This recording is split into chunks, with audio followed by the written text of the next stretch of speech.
طریقہ تجھ کو بتاؤں تو اس طریقے پر عمل نہ کرے۔ مخلوق اپنے خالق کو مشورہ دے رہی ہے کہ مجھے قتل کرنا ہے تو طریقہ مجھ سے سیکھ۔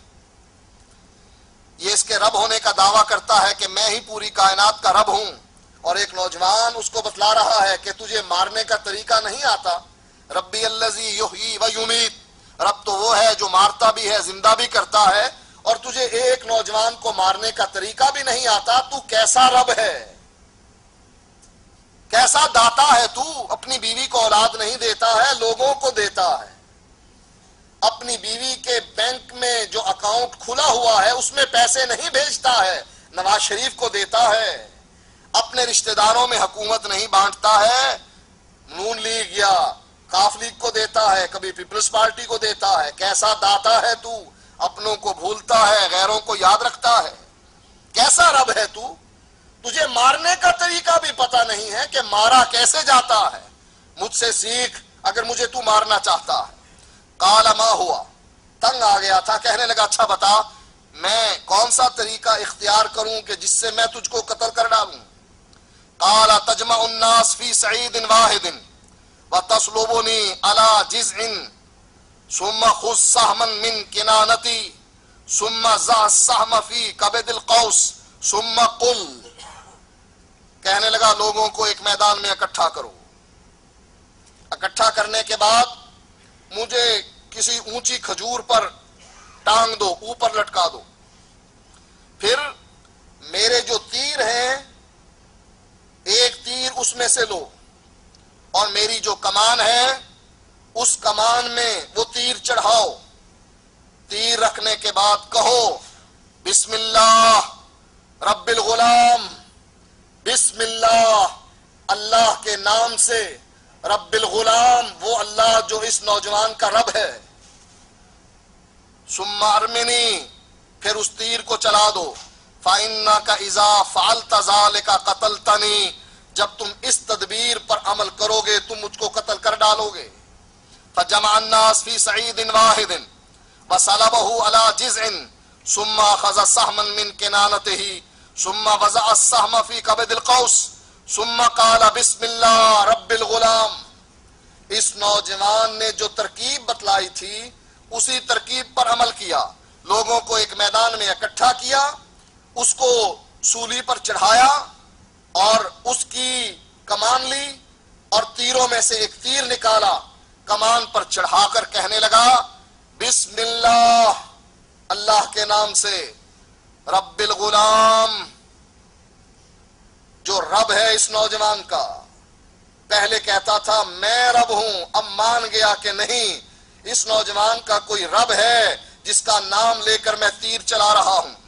ثم رماہ، وہ تیر چلایا اس نے، فوقع السہم فی صدغہ فوضع یدہ فی صدغہ فمات، تیر اس کی کن پٹی پہ لگا، اس نوجوان نے اپنا ہاتھ کن پٹی پر رکھا، فمات اور مر گیا۔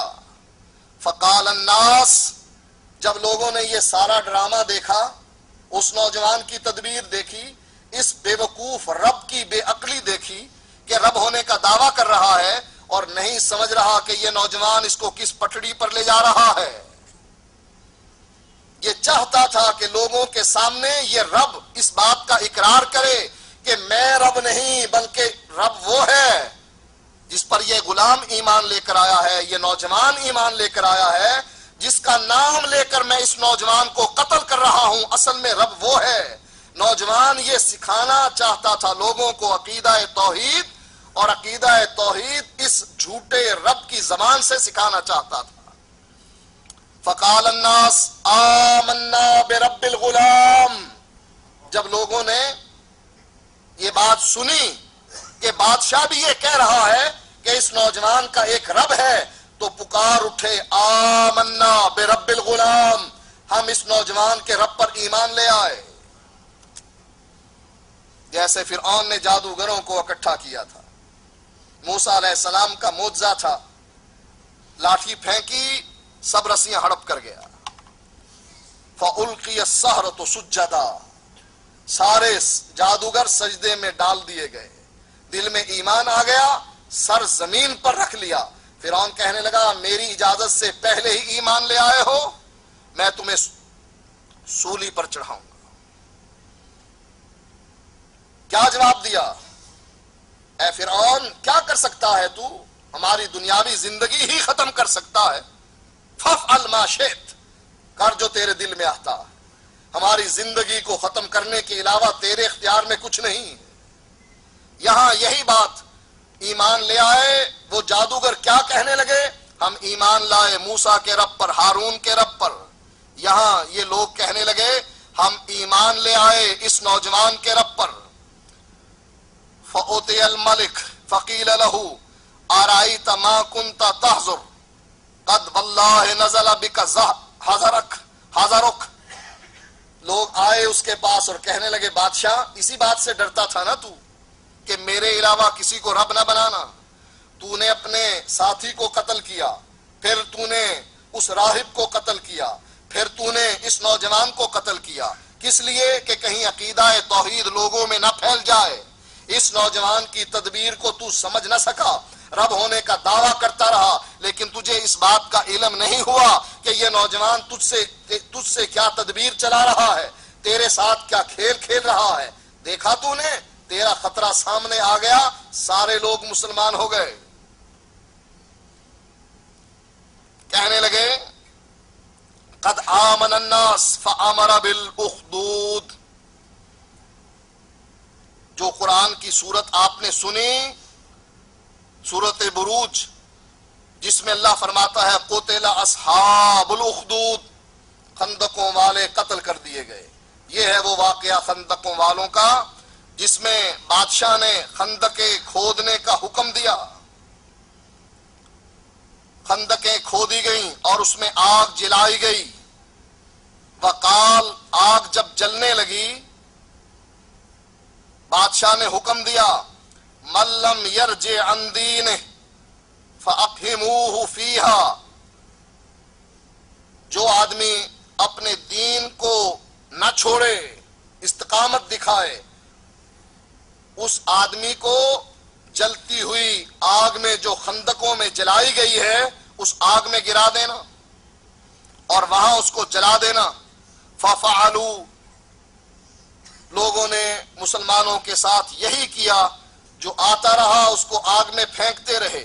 حتی جاءت امرأۃ ومعها صبی، یہاں تک ایک عورت آئی، اس کی گود میں ایک چھوٹا سا بچہ تھا۔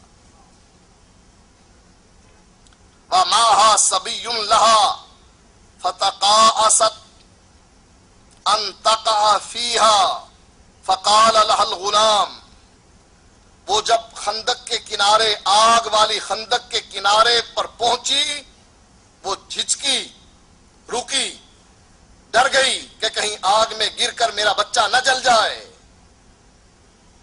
اس کو نصیحت کرتا ہے وہ چھوٹا سا بچہ جو گود میں ہے۔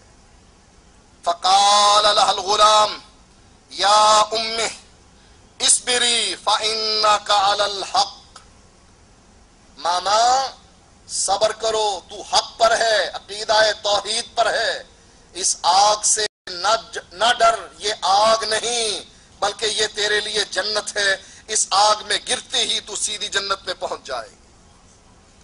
جیسا کہ نبی اکرم صلی اللہ علیہ وآلہ وسلم فرماتے ہیں دجال آئے گا، اس کے پاس جنت بھی ہوگی، دوزخ بھی ہوگی، اس کی جہنم سے نہ ڈرنا، اس کی دوزخ سے نہ ڈرنا، جب وہ تمہیں دوزخ میں ڈالے، دوزخ میں چلے جانا، بے دریغ بے خوف دوزخ میں داخل ہو جانا، وہ دوزخ نہیں، وہ اللہ تعالیٰ کی جنت بن جائے گی۔ فطوبى للغرباء، جو اس موقع پر استقامت دکھاتے ہیں، جب فتنوں کا دور شروع ہو جاتا ہے، شرک پھیل جاتا ہے، توحید چھپ جاتی ہے، اس موقع پر جو عقیدہ توحید میں پختہ ہوتے ہیں، استقامت دکھاتے ہیں، اللہ تعالیٰ کا انعام ان پر نازل ہوتا ہے، اور ان انعاموں میں سے ایک انعام اللہ کا وہ گھر جنت ہے جو اس کو مل جاتا ہے، مرتے ہی اسے جنت میں داخل کر دیا جاتا ہے۔ یہ سب سے بڑا انعام ہے۔ آئندہ کبھی ذکر کریں گے کہ اس کے علاوہ اس کو کیا کیا نعمتیں ملتی ہیں۔ وآخر دعوانا الحمدللہ رب العالمین۔